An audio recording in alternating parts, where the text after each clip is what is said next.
nonsense because it could be the most comfortable situation in the world. Personally, I can't stand it if my soul isn't feeling good. Oh, that boat is wonderful. We're going to spend a week there. God forbid a wonderful boat with people we don't identify with. What might seem like paradise to me is hell. Oh, but we're going on a beautiful trip. All expenses paid. And what do I pay to be there emotionally? And there are people who subject themselves to this. They spent the weekend just read here to show off, just to maintain their own shell and that of others. And then the emptiness of the heart naturally happens. We become hollow inside because life is so outward, and so little inward, that we end up losing our own inner joy.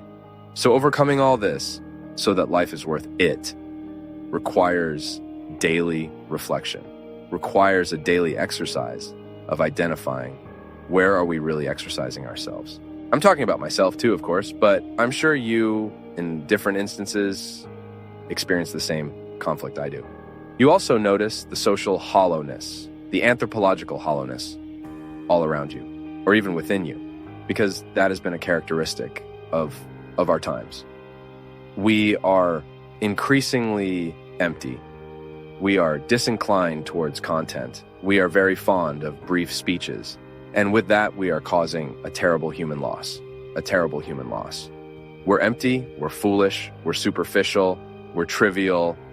And this triviality, this superficiality, has caused a terrible social loss. And that's why we need to keep emphasizing this.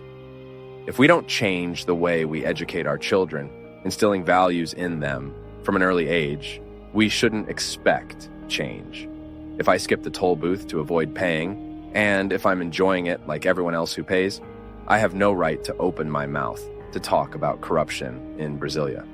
If I'm not honest in my working relationship with my employee, if I deprive him of his rights, if I'm not fair to those who work with me in compensation, I have no right to speak.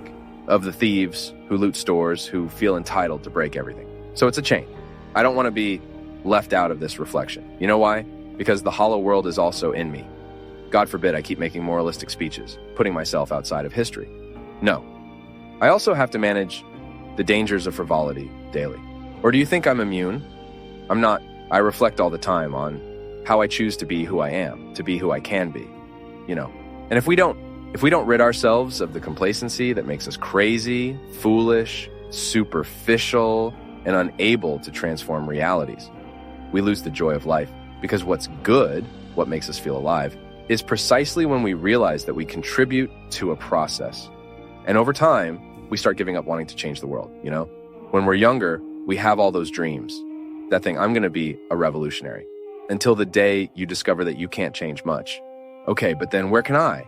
And you start acting in the space that suits you.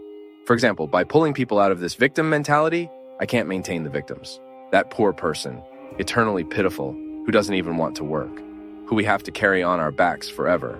I'm not obligated. Oh, but Father, what about charity? Charity, my daughter, is opening the eyes of the other so that they go get their share. Sometimes charity is putting the other in their place. Enough. I'm not your automatic debit. How many of us within our homes represent this? We stopped being people a long time ago. The other only sees us as an automatic debit. There's nothing crueler than that. You even lose the pleasure of helping because the other only sees you as an ATM where they go, enter a PIN, and take what they want from you. Sometimes we maintain these relationships because we lack the courage to break the victimhood that is within us, that is in the other. I learned a lot of this from life. Sometimes the victim is maintained by me, who insist on helping, and don't realize that sometimes the best way to help is to wake them up, say no once in a while, so that they start living again. This life is too beautiful to be wasted with dishonesty, or for me to be forever a poor victim, always justified by the difficult past I had. There are so many stories inside me that would give me the right to say, wow, come on, Father Fabio, poor thing, what a difficult life. No. We continue tomorrow in the next video. Complete conference links in the description.